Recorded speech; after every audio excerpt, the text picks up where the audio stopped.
कि जो लय और प्रलय है ये एक विराट चक्र है, जहाँ पर निर्गुण निराकार सगुण साकार होता है और फिर पुनः निर्गुण निराकार में विलीन हो जाता है। इसी चक्र को अगर हम कुछ भागों में बांटेंगे तो एक जो निर्गुण निराकार है, जिसको आत्म तत्व कह सकते हैं, आत्मा तत्व कह सकते हैं, जो निर्गुण निराकार है। निर्गुण निराकार यह व्यक्त होता है। निर्गुण निराकार व्यक्त होता है कैसे? तरंग हैं, कुछ तरंग हैं, वो तरंग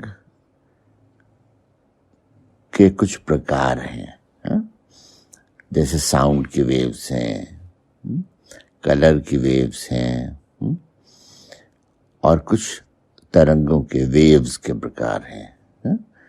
कुछ साउंड वेव्स हैं, कुछ इलेक्ट्रोमैग्नेटिक वेव्स हैं, कुछ रेडियो वेव्स हैं। तो यानी कि ये जो निर्गुण निराकार है ये तरंग रूप में व्यक्त होता है। फिर उसके बाद ये तरंग रूप घनीभूत होकर पदार्थ रूप में व्यक्त होते हैं, मैटर में व्यक्त होते हैं। यानी कि ये जो तरंग रूप है इसको हम जैसे आदि आध्यात्मिक लेवल हुआ, आदि भौतिक, आदि दैविक और आध्यात्मिक।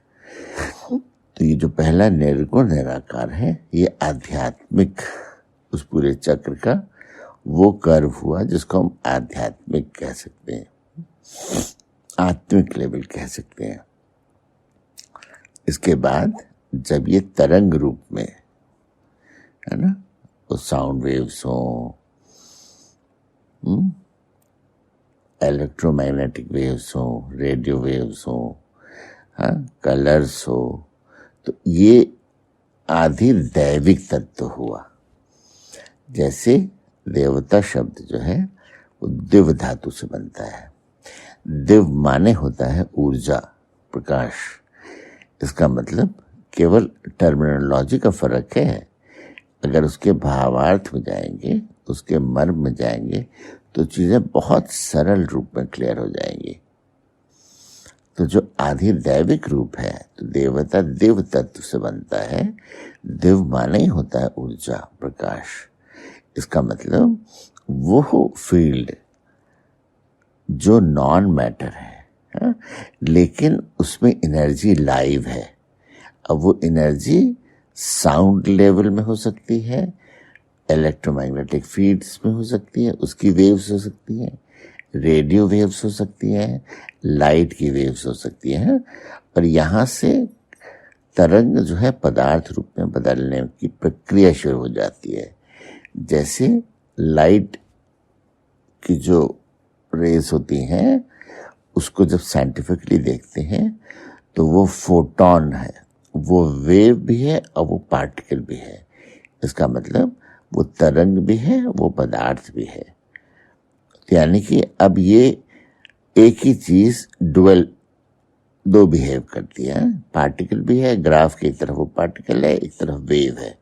इसका मतलब ये इंटरचेंजेबल फिनोमेना है, जो पार्टिकल भी है और वेव भी है, पार्टिकल भी है, वेव भी है। इसका मतलब ये इंटरचेंजेबल फिनोमेना जो निर्गुण निराकार तरंग रूप में व्यक्त हुआ, फिर तरंग रूप में व्यक्त होने के बाद पदार्थ रूप में व्यक्त होने की प्रक्रिया शुरू हो गई। लेकिन अभी वो पदार्थ भी है और अभी वेव भी है, अभी वो पार्टिकल भी है, वेव भी है, उसको फोटोन बोलते हैं ना।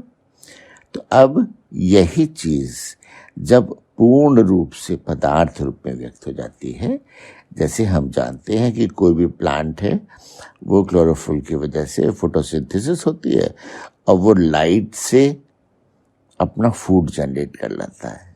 अब फूड का मतलब अपना मटेरियल जनरेट कर लेता है। अब हम जानते हैं कि सारे प्लांट्स में अलग अलग तत्व होते हैं। हरे रंग की क्लोरोफिल, उसमें पत्तियों ने लाइट से फोटोसिंथेसिस करी। फोटोसिंथेसिस मतलब क्या हुआ? फोटो मतलब हुआ प्रकाश, सिंथेसिस मतलब संश्लेषण। हाँ, उसको इंटरैक्ट कराया उसने और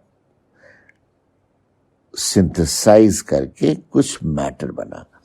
तो अब वो लाइट, हाँ, जो निर्गुण निराकार थी, वो सगुण साकार में, हाँ, जो अनमैनिफेस्टेड थी, वो मैनिफेस्ट हो गई। और वो क्लोरोफिल है, उस क्लोरोफिल ने, उसकी एक साइंस है, उसकी एक टेक्नोलॉजी है कि वो फोटोसिंथेसिस के माध्यम से वो निर्गुण निराकार अपने को व्यक्त रूप में, पदार्थ रूप में व्यक्त कर लेता है। और वो एको अहम बहुश्यामी, वो एक तत्व अपने को बहुत सारे मटेरियल्स में, अब प्लांट्स में देखते हैं ना, बहुत सारे प्लांट्स हैं, उसमें बहुत सारे फ्रूट्स हैं, हाँ? अब वो फ्रूट्स कोई प्रोटीन रिच है, कोई कार्बोहाइड्रेट रिच है, कोई मिनरल रिच है, कोई विटामिन रिच है ना, अलग अलग तत्व हैं। तो वही एक को हम बहुश्यामी मैटर में कन्वर्ट हो गया। एक को हम बहुश्यामी, वही एक जो है वो बहुत हो गया, मल्टीप्लाइड हो गया। अब ये जो तत्व है ये आधि भौतिक क्षेत्र है, यानी कि ये फिजिकल फिनोमेना है। तो अगर हम इस पूरे चक्र को देखते हैं तो जो निर्गुण निराकार है वो आध्यात्मिक क्षेत्र है, जो सगुण साकार होने की प्रक्रिया है, जो तरंग लेवल है, जो वेव लेवल है, जो दृष्टिमान नहीं होता, जो दिखता नहीं लेकिन वो अस्तित्व में है, वो आधि दैविक क्षेत्र है। वो बहुत साइंटिफिक है, केवल टर्मिनोलॉजी का फर्क है। फिर रिपीट कर रहे हैं कि देवता देव धातु से बनता है। देव माने होता है ऊर्जा, प्रकाश। इसका मतलब ये जो आधि दैविक क्षेत्र है, ये देवता जिस हिसाब से बहुत ग्रॉसर लेवल पे कल्पना की जाती है वो नहीं है, वो एक उसकी दूसरी व्याख्या है। लेकिन साइंस एंड टेक्नोलॉजी के दृष्टिकोण से अगर देखेंगे तो ये जो आधि दैविक क्षेत्र है, ये प्रकृति के उस पूरे विराट सर्किल का वो पार्ट है जो दैविक यानी कि ऊर्जा, प्रकाश, ऊर्जा उससे संबंधित है। और ये जो जितने वेरिएशंस हैं, है ना, जैसे कलर्स में अपन जानते हैं violet, indigo, blue, green, yellow, orange, red है, इंफ्रारेड है, अल्ट्रा वायलेट है, इसके भी बहुत सारे अलग अलग रेंज हैं। तो ये सारा क्षेत्र आधि दैविक क्षेत्र है। और इसके जितने वेरिएशंस हैं, जैसे अलग अलग कलर्स हैं, कलर्स में भी हम जानते हैं केवल ग्रीन अगर हम देखें तो एक सी ग्रीन है, फिर एक बॉटल ग्रीन है, तमाम सारे वेरिएशंस हैं। तो ये जितने वेरिएशंस हैं, ये इनके जो वेरिएशंस हैं, इनको हम अलग अलग देवता तत्व कहते हैं। दिव धातु से बनता है, दिव माने प्रकाश, ऊर्जा।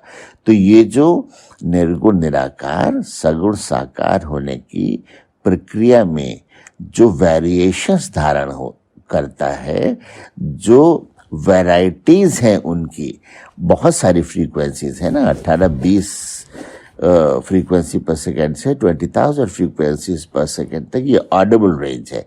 ये ध्वनि है जो व्यक्ति सुन सकता है, जो ह्यूमन फिजियोलॉजी सुन सकती है। तो ये इतने वेरिएशंस हो गए, 18-20 वाइब्रेशंस पर सेकेंड से लेकर 20,000 वाइब्रेशंस पर सेकेंड तक ये ऑडिबल रेंज कहलाता है। तो ये फिजियोलॉजी, ह्यूमन फिजियोलॉजी इसको सुन सकती है। लेकिन इससे कम भी वाइब्रेशन है प्रकृति में है, इससे ज़्यादा भी वाइब्रेशंस हैं जो प्रकृति में हैं, जो व्यक्ति ह्यूमन फिजियोलॉजी नहीं सुन सकती, लेकिन और जीव जो हैं वो इसके प्रति सेंसिटिव होते हैं, वो इसको सुन सकते हैं।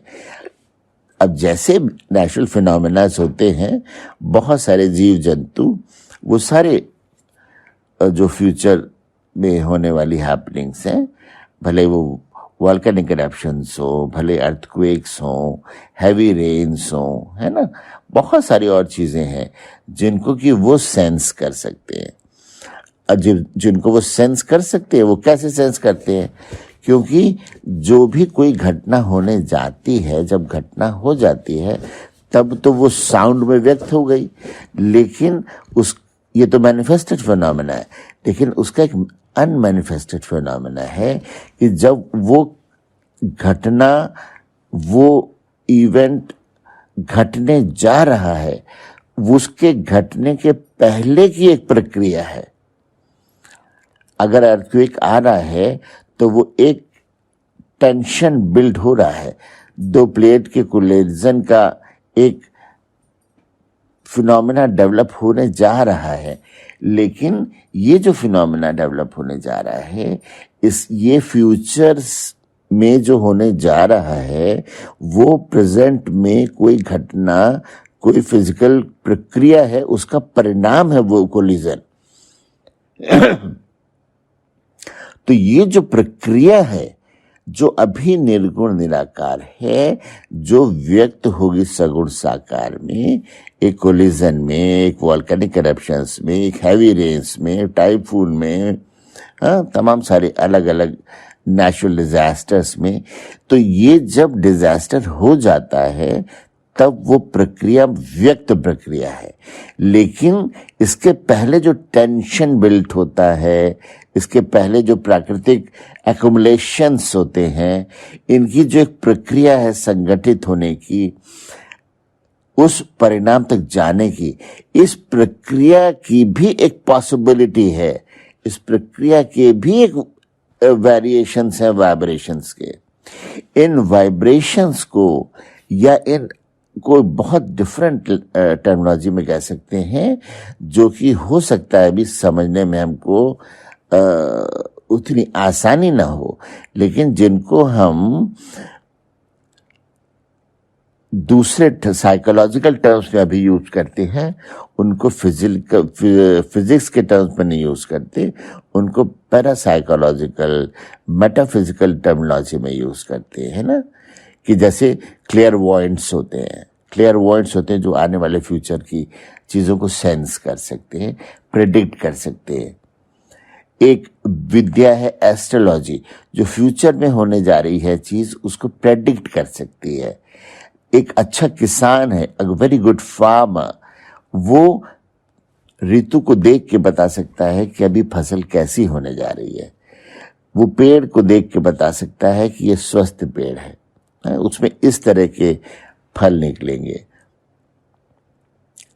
क्लाइमेट देखकर, जमीन देख करके एक अच्छा किसान चीजें देख करके बात प्रेडिक्ट कर सकता है कि यहाँ पर इस तरह की फसल होगी। इसका मतलब वो जो मैनिफेस्टेड लेवल है, उसको एक एक्सपर्ट, जितना भी एनवायरनमेंट है, एम्बियंस है, मटेरियल्स अवेलेबिलिटी है मटेरियल्स की, इन सारी चीज को देख करके एक प्रोबेबिलिटी और एक फ्यूचर में होने वाली पॉसिबिलिटी को प्रेडिक्ट कर सकता है। तो ये जो पदार्थ हैं, ये जो व्यक्त पदार्थ हैं, इनके अंदर जो संभावना है, जो घटना घटित हो गई तो वो तो वाइब्रेशनल लेवल है, लेकिन जो संभावना है वो नॉन वाइब्रेशनल लेवल है। लेकिन वो पॉसिबिलिटी जो है, ये एक हिडन फिनोमेना है। जैसे एक पोटेंशियल एनर्जी होती है, एक काइनेटिक एनर्जी होती है। पोटेंशियल एनर्जी मतलब एक किसी भी ऑब्जेक्ट के अंदर जो पोटेंशियल है एनर्जी का, वो अभी व्यक्त नहीं हुई, लेकिन उसमें पोटेंशियल है। एक रुई फेंक करके किसी को चोट पहुंचाएंगे तो उसकी एक संभावना है। एक पत्थर से अगर किसी को चोट लगेगी, उसकी एक अलग फिनोमेना है। तो वो जो पोटेंशियल एनर्जी काइनेटिक में कन्वर्ट होती है, इसको जो प्रेडिक्ट करती है विद्या, इसका मतलब जो अभी पोटेंशियल एनर्जी है जो काइनेटिक में नहीं कन्वर्ट हुई, तो ठीक उसी प्रकार प्रकृति में जो संभावनाएं हैं, जो भी घटना नहीं बनी है, वो अभी निर्गुण निराकार है, जो सगुण साकार में उसकी होने की संभावना है। जब वो संभावित हो जाएगी, घटना के रूप में परिवर्तित हो जाएगी, तब वो वॉल्केनिक करप्शन कहलाएगी, तब वो अर्थक्वेक कहलाएगी, तब वो हैवी रेन कहलाएगी, तब वो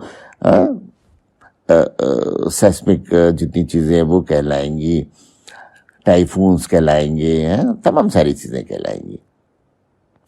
तो ये जो निर्गुण निराकार जो संभावना बनाता है, ये संभावना अभी व्यक्त वाइब्रेशनल लेवल पे नहीं है, लेकिन वाइब्रेशन होने की संभावना है। इस संभावना को जो प्रेडिक्ट कर सकता है, जो सेंस कर सकता है, इसका मतलब जो घटना घटने जा रही है वो निर्गुण निराकार में अभी उसका टेंशन बिल्ड हो रहा है जो इरप्ट होगा। तो इस लेवल पर जब आदमी उसको परसीव कर सकता है, जब चेतना उसको परसीव कर सकती है, जब उसको जीव परसीव कर सकता है, वो जो आधिदैविक तत्व है, वाइब्रेशनल तत्व है, जो वाइब्रेशन के पहले का तत्व है, जो वाइब्रेशंस में कन्वर्ट होगा, वो सारा क्षेत्र दैविक क्षेत्र है। तो जो इंसेक्ट्स, जो एनिमल्स उस व्यक्त सत्ता को सेंस कर सकते हैं उसके होने के पहले, उसी को एक्स्ट्रा सेंसरी परसेप्शंस कहते हैं। पैरा साइकोलॉजिकल टर्म में उसी को कहते हैं ये क्लियरवॉइंट है इसके अंदर। तो ये एक आधि दैविक क्षेत्र है। और यही चीज जब घटना घट जाती है, जब पदार्थ रूप में व्यक्त हो जाती है, अब उसको ज्योग्राफिकल टर्म्स में, मेट्रोलॉजिकल टर्म्स में, फिजिकल टर्म्स में कोई हम एक टर्मिनोलॉजी दे सकते हैं कि वहाँ पर ऐसा हवा का दबाव का क्षेत्र हुआ, तो वहाँ पर ऐसे विंड्स चली, तो ऐसे वहाँ वर्लपूल बना, तो वैसे वहाँ समुद्र में तूफान आया। तो इस तरह तमाम सारी तरह की जो चीज़ें होती हैं, तो ये पॉसिबिलिटीज जो कन्वर्ट होती हैं मटेरियल डिजास्टर्स में, मटेरियल हैपनिंग्स में, तो एक वो उस प्रक्रिया का परिणाम है। तो वो जो प्रक्रिया का जो रेंज है वो आधि दैविक रेंज है। और जब वो घटना में पदार्थ रूप में व्यक्त हो जाता है, नेचर में व्यक्त हो जाता है, वो आधि भौतिक क्षेत्र है। तो जब हम इस पूरी प्रक्रिया को देखेंगे, पूरे विराट को देखेंगे, पूरे नेचुरल साइकिल को देखेंगे, तो यही देखेंगे कि एक क्षेत्र है वो आध्यात्मिक क्षेत्र है, वो आत्म तत्व का क्षेत्र है जो अनमैनिफेस्टेड वैल्यू है, वही अपने को मैनिफेस्टेड वैल्यू में कन्वर्ट करती है, वो आधिदैविक क्षेत्र है। और वही मटेरियल लेवल में जब अपने को मैनिफेस्ट कर लेती है तो आधि भौतिक क्षेत्र है।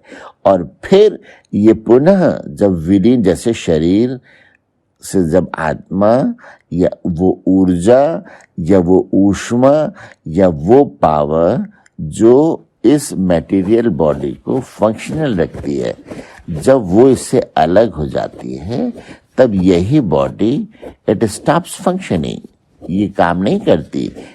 उसको हम शरीर को कहते हैं अब इसकी मृत्यु हो गई। लेकिन अगर हम उसको और माइक्रोबायोलॉजिकल लेवल पे जाएं तो बॉडी में जितने भी फ्लूइड्स हैं, जितने भी टिश्यूज हैं, दे ऑल स्टार्ट डिकेइंग। और फिर वहाँ बैक्टीरियल जनरेशन हो जाते हैं, फिर वहाँ दूसरे तरह की जीव की सत्ता आ जाती है।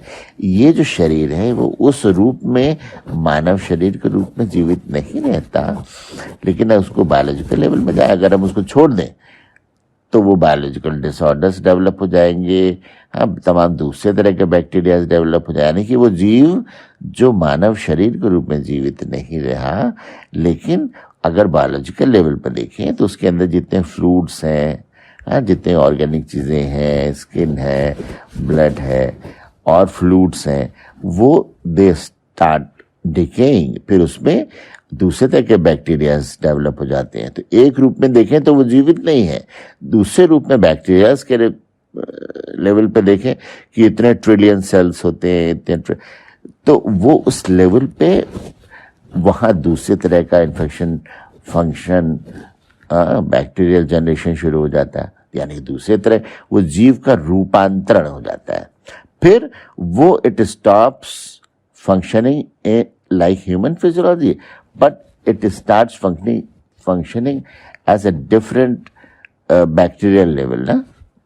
फिर वो फिर ये स्टॉप हो जाती, ये उस ह्यूमन फिजियोलॉजी की तरह स्टॉप करके रुक करके रूपांतरित हो जाता है। फिर अब वो दूसरे लेवल में डिके होता है, फिर वो अलग अलग पदार्थ और गैसें से बन के मर्ज हो जाता है। तो यानी कि वही फिजियोलॉजी, वही मैटर, फिर again it stops functioning in that manner, but it starts functioning in another manner, and all those पंच तत्वास, ऑल जो वो 5 तत्व हैं, वो पुनः बैक टू पवेलियन हो जाते हैं। वो again they merge into their own origins, है ना।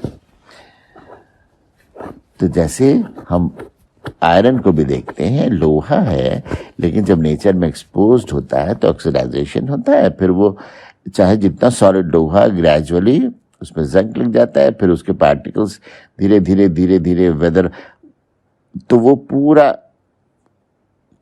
धीरे धीरे खत्म हो जाता है ना। जंग लगता है, फिर वो विरल होता है, वो अलग अलग परत में बदलता है, जंग लगता है, फिर वो अलग अलग पार्टिकल में मर्ज कर जाता है। तो वो वहाँ स्टोन था, आयरन स्टोन की तरह सॉलिड था, आयरन मेटल की तरह सॉलिड था, लेकिन वो इट मर्जेस इनटू नेचर, है ना। धीरे धीरे धीरे धीरे वो वेदरिंग हो जाती है और वो लोहा खराब हो जाता है।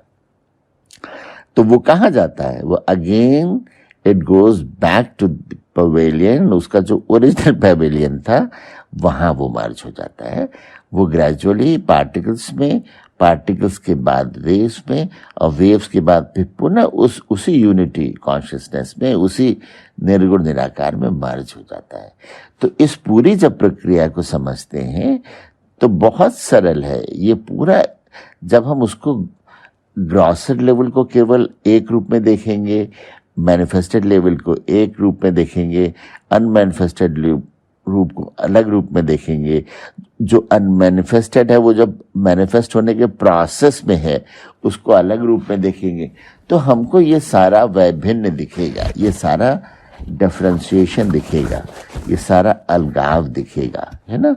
और हमेशा हमेशा ये तीनों लोग, ये तीनों चेतनाएं, ये तीनों स्कॉलर्स, ये तीनों साइंटिस्ट, ये तीनों एक्सपर्ट्स आपस में उलझे रहेंगे। और जब उस विराट को एक साथ देखेंगे तो जब ये उलझे रहेंगे तो कहेंगे अध्यात्म अलग है, विज्ञान अलग है,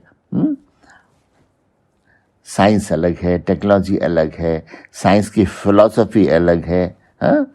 तो ये बहुत साइंटिफिक है, ये बहुत अनसाइंटिफिक है, ये सीडो साइंटिफिक है।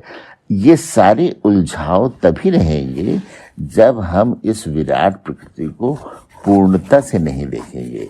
एक बार हम उसको सरल ढंग से, उस पूरे चक्र को समझ जाएंगे तो कहीं कोई भेद नहीं रहेगा कि ये साइंस है, ये फिलॉसफी है, ये अध्यात्म है, ये विज्ञान है। अध्यात्म और विज्ञान साथ साथ चल सकते हैं कि नहीं? अध्यात्म अलग चीज है, विज्ञान अलग चीज है, साइंस अलग चीज है, साइंस बेसिस है, टेक्नोलॉजी वो प्रक्रिया है, हाँ। तो ये जितने भी भेद विभेद हैं, ये जितने भी डिफरेंशिएशंस हैं कि साइंस अलग है, विज्ञान अलग है, जो विज्ञान अगर साइंस उसको प्रूफ नहीं कर पा रही, जो निर्गुण निराकार है, जो ऑब्जेक्ट है ही नहीं। साइंस का मतलब होता है if the same experiment is done in different situation then the same result must come. तो जब कोई पदार्थ है, जब कोई ऑब्जेक्ट है, जब कोई फिजिकलिटी है, तभी तो उसका वेरिफिकेशन संभव है। फिजिकल एग्जिस्टेंस को डिफरेंट फिजिकल फिनोमेना से, ये एसिड है, ये एल्कली है, ये इसकी ये प्रॉपर्टी है, उसकी ये फिजिकल प्रॉपर्टी है, उसकी ये केमिकल प्रॉपर्टी है, तो जो मटेरियल लेवल होगा तब हम उसको इस लेवल पर वेरीफाई कर पाएंगे बाय डिफरेंट टेस्ट। फिजिकल है कि इसका ऐसा कलर है, ऐसा वेट है, ऐसी स्पेसिफिक ग्रेविटी है, ये है वो है, ऐसे ही केमिकल प्रॉपर्टीज हैं।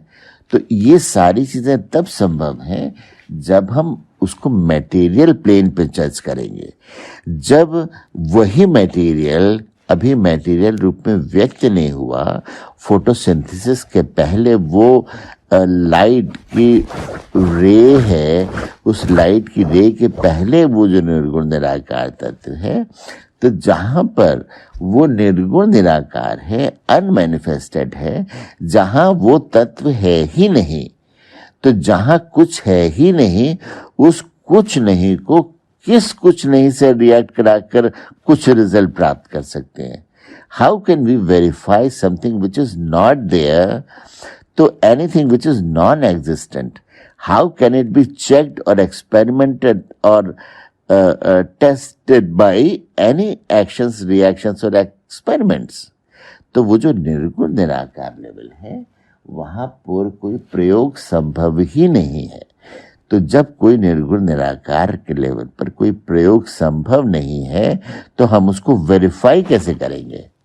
तो साइंस की जो बेसिक डेफिनेशन है कि जो हम चीज को अलग अलग ढंग से उसको टेस्ट करें और सेम रिजल्ट आना चाहिए। तो जो रिजल्ट तब आएगा जब हमारे पास मटेरियल वैल्यूज होंगी। जब non existent, non material level है, अव्यक्त सत्ता है, तो वहां इस तरह के एक्सपेरिमेंट संभव ही नहीं है। तो यहां पर फिजिक्स काम ही नहीं करती। यहां पर नॉर्मल फिजिक्स के laws of those principles of science of physics, they don't work here. तो जब वहां पर उसके मूल सिद्धांत काम ही नहीं करते, वहां लॉ ऑफ इनर्शिया काम नहीं करता, वहां लॉ ऑफ मोशन काम नहीं करता, वहां लॉ ऑफ ग्रेविटी काम नहीं करता, तो वहां पर कोई क्वांटिफिकेशन काम नहीं करता, वहां कोई फिजिकल वेरिफिकेशन, केमिकल वेरिफिकेशन काम नहीं करता। तो जो वो अनमैनिफेस्टेड लेवल है, निर्गुण निराकार तत्व है, वहां तो लॉस ऑफ नेचर डिफरेंट है। तो वो एक्सपेरिमेंट के द्वारा वेरीफाइएबल है ही नहीं। तो इसलिए वो है, लेकिन वो सेपरेट सत्ता नहीं है, वहीं से सारा व्यक्त तत्व आया है। तो यानी कि सारे मैनिफेस्टेड लेवल का ज्ञान विज्ञान का जो मूल आधार है वो निर्गुण निराकार ही है। लेकिन जब तक वो निर्गुण निराकार है तब तक वो वेरीफाइएबल नहीं है। उसको केवल एक्सपीरियंस के लेवल पर जाना जा सकता है। और एक्सपीरियंस, जब ये शरीर के अंदर चेतना है, वो चेतना निर्गुण निराकार है। जब हम उस निर्गुण निराकार चेतना से उस सूक्ष्म स्तर तक जाकर के बियॉन्ड रिलेटिविटी जाते हैं, तुरीयावस्था उसी को कहते हैं, तब हम उस निर्गुण निराकार को जान सकते हैं। तो पार्ट वो निर्गुण निराकार इस सगुण साकार का ही है। इस सारे मटेरियल मैनिफेस्टेड वर्ड का मूलाधार जो है वो निर्गुण निराकार तत्व ही है। वो अलग, वो आध्यात्मिक क्षेत्र अलग नहीं है इस भौतिक क्षेत्र से। वो निर्गुण निराकार आध्यात्मिक क्षेत्र इस भौतिक क्षेत्र का मूलाधार है। उसी के कारण वही निर्गुण निराकार अपने को सगुण साकार में व्यक्त करता है। तो चूंकि something which is non-existent cannot be verified by any experiments, because for experiments tools are required, object is required, some process of experiment is required, which is not possible for the phenomena which is non-existence. तो जैसे हम जानते हैं कि निर्गुण निराकार इस भौतिक जगत को आधार देता है, वही व्यक्त होता है और उसी में ये सारे व्यक्त तत्व विलीन हो जाता है। तो जब हम इसको, इस विराट चक्र को समग्र रूप में देखेंगे तो बात एकदम सरल सी पूर्ण है, संपूर्ण है।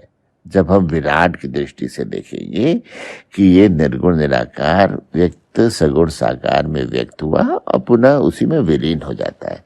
तो जब हम इस चक्र को एक बार समझ जाएंगे तो कहीं कोई भेद रहेगा ही नहीं कि अध्यात्म अलग है, विज्ञान अलग है, टेक्नोलॉजी अलग है ना।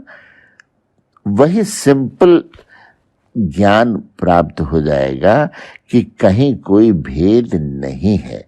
ये सारा जितना डिस्कशन है, जितना द्वंद्व है, जितनी फाइट्स हैं, जितनी स्कॉलरली फाइट्स हैं, इंटेलेक्चुअल फाइट्स हैं, ये केवल उसके कारण है कि हम पूरी सत्ता को टोटलिटी में नहीं देखते, उस विराट सर्किल को और डिटेल में समझें तो वो सर्किल स्फीयर है और वो स्फीयर के बाद भी समथिंग प्लस इज देयर, जो चेतना है, जो सर्किल बनती है, सर्किल के बाद स्फीयर बनती है। इसका मतलब वही निर्गुण निराकार 2 डायमेंशनल होकर 3 डायमेंशनल रूप में व्यक्त होता है और उस 3 डायमेंशनल में भी वो 3 डायमेंशन तभी तक एग्जिस्टेंस में रहता है जब तक 4th डायमेंशन उसमें सस्टेन हो, उसमें जज्ब होकर, उसके अंदर एकाकार होकर उस 3 डायमेंशनल को सस्टेन्ड रखता है। इसका मतलब जैसे शरीर में वो चेतना, वो आत्मा, वो फिनोमेना, वो हीट, वो ऊष्मा, वो तत्व जो शरीर को जीवित रखता है, उसको कोई भी नाम दे सकते हैं, लेकिन कोई एक फैक्टर है ना जो शरीर को जीवित रखता है। जब वो फैक्टर नहीं रहता तो ये शरीर जीवित नहीं रहता। तो वो जो फैक्टर है वो निर्गुण निराकार है। क्योंकि जब अगर वेट करेंगे तो ऐसा तो नहीं है कि जो शरीर जब लाइव नहीं रहता तो उसका वेट कोई आधा हो जाता है, हा? तो ऑलमोस्ट वेटलेस होता है। इसका मतलब वो जो तत्व, वो जो फिनोमेना जो इस शरीर को लाइव रखता है वो निर्गुण निराकार तत्व।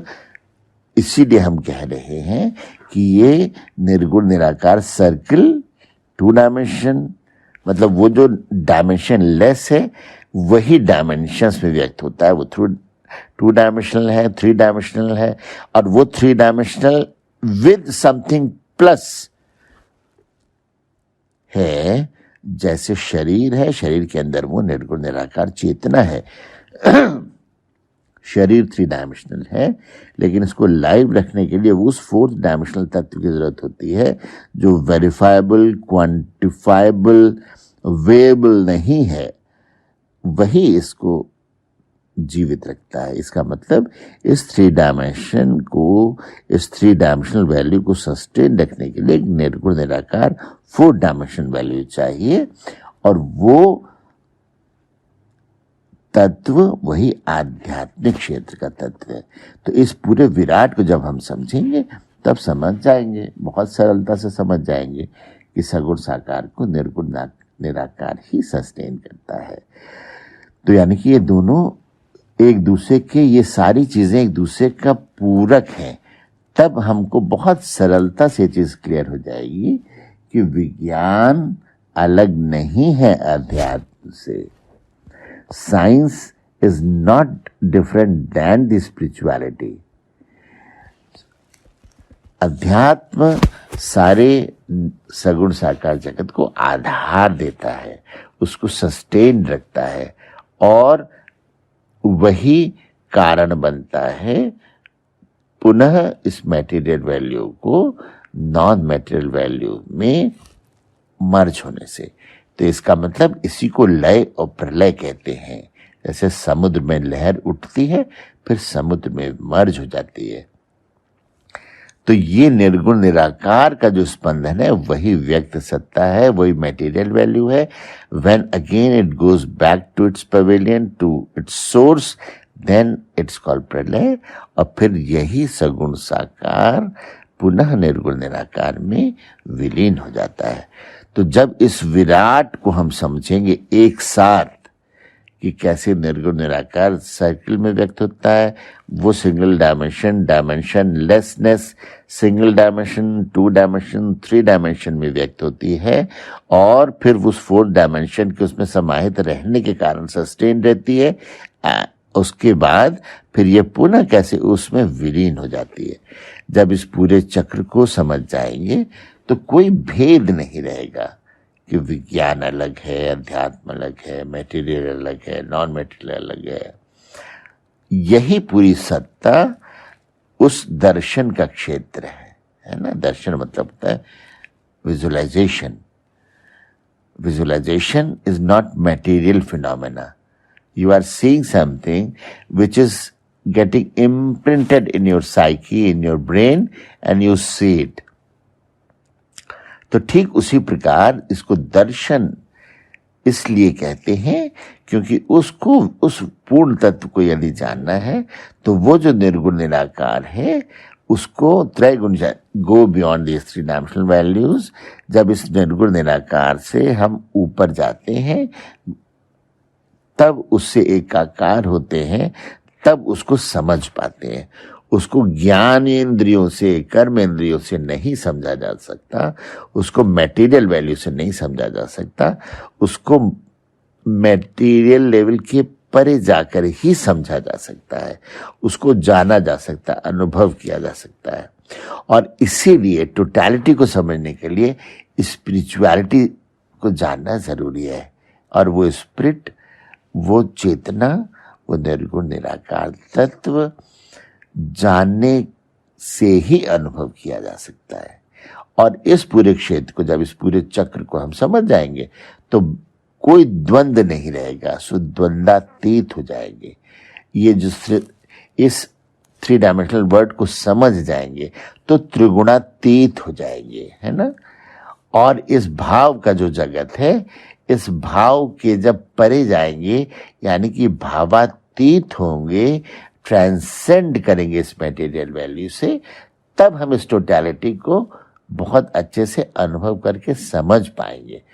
तब निर्गुण निराकार कैसे सगुण साकार होता है, कैसे ये सारा ब्रह्मांड प्रकट होता है उस निर्गुण निराकार से, और पुनः कैसे उसमें विलीन हो जाता है, इस पूरे चक्र को समझ जाएंगे।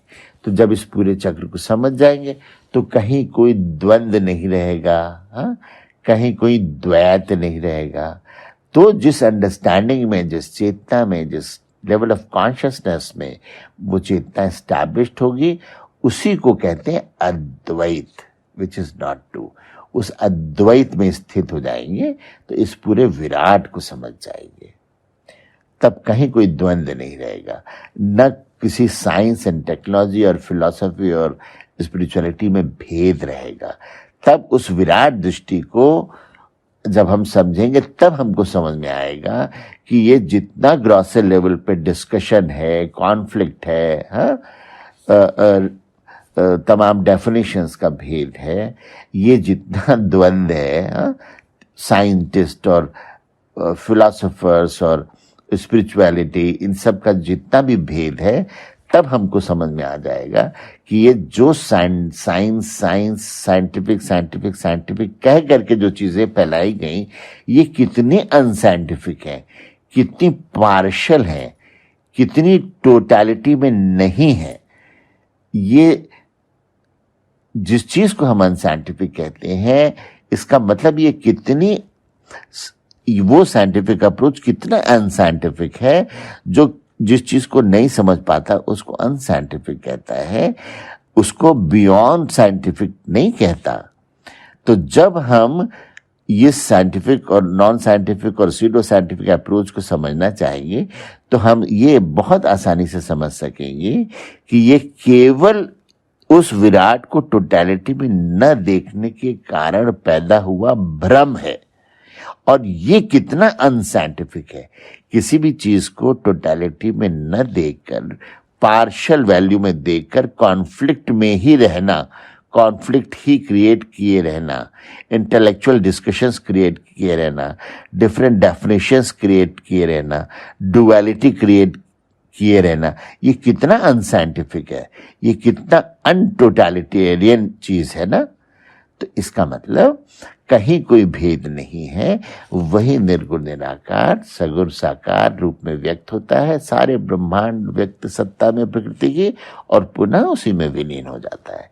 इसी पूर्णता को जो समझ लेता है वही उससे एकाकार होकर पूर्णत्व को प्राप्त होता है, और वो पूर्णत्व ही पूर्ण ज्ञान है।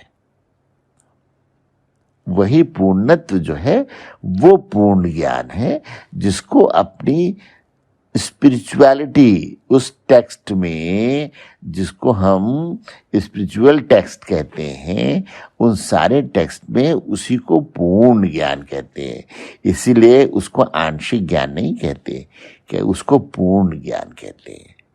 तो इस कॉन्फ्लिक्ट से, इस scientific unscientific pseudo scientific, this definition that definition, इन सब के परे जाके इसको टोटलिटी में समझने की आवश्यकता है, द्वंद्वातीत होने की आवश्यकता है, त्रिगुणातीत होने की आवश्यकता है।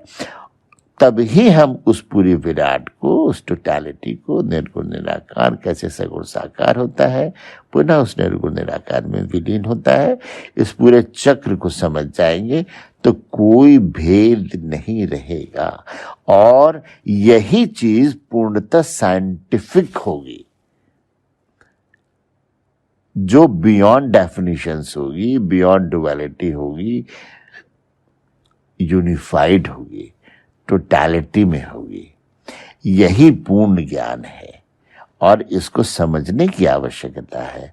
और तब सरल भाव में ये जितने स्कॉलरली डिस्कशंस हैं, one will go beyond it, and one will become one with that totality which is one, but which is called Advaitam, which is called not two.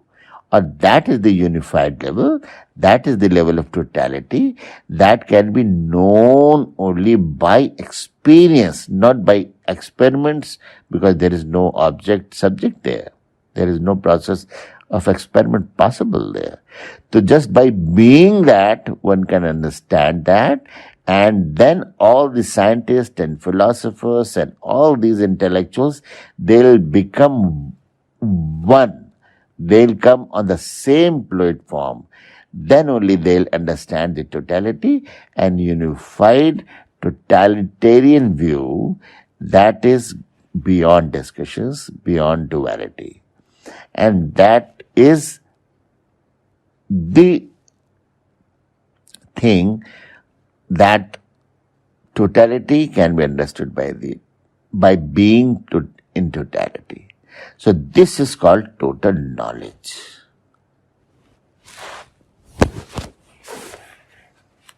Which is very, very necessary to go beyond all these discussions and duality and conflicts of society.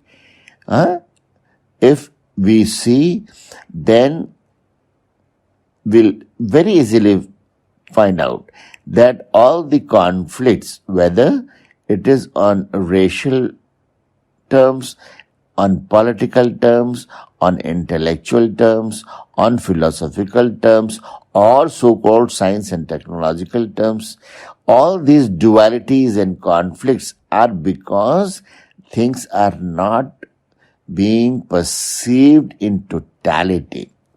So once every individual starts viewing all these natural phenomena in totality, then every consciousness, every individual will go beyond these conflicts and duality and will become one. And that must be the goal of humanity, to become intellectually one, emotionally one. Then only we can become socially one, and we can establish a real harmony in society, a real peace in society, real happiness and bliss in society. So this is not merely intellectual phenomena. This is something which is very essentially required in present day context. We see whatever we see around, we must realize that how important this aspect is to revive, to re-establish this holistic phenomena in this present world. Then only we can establish Vasudhaiv Kutumbakam. The word is one family. In a true and real sense.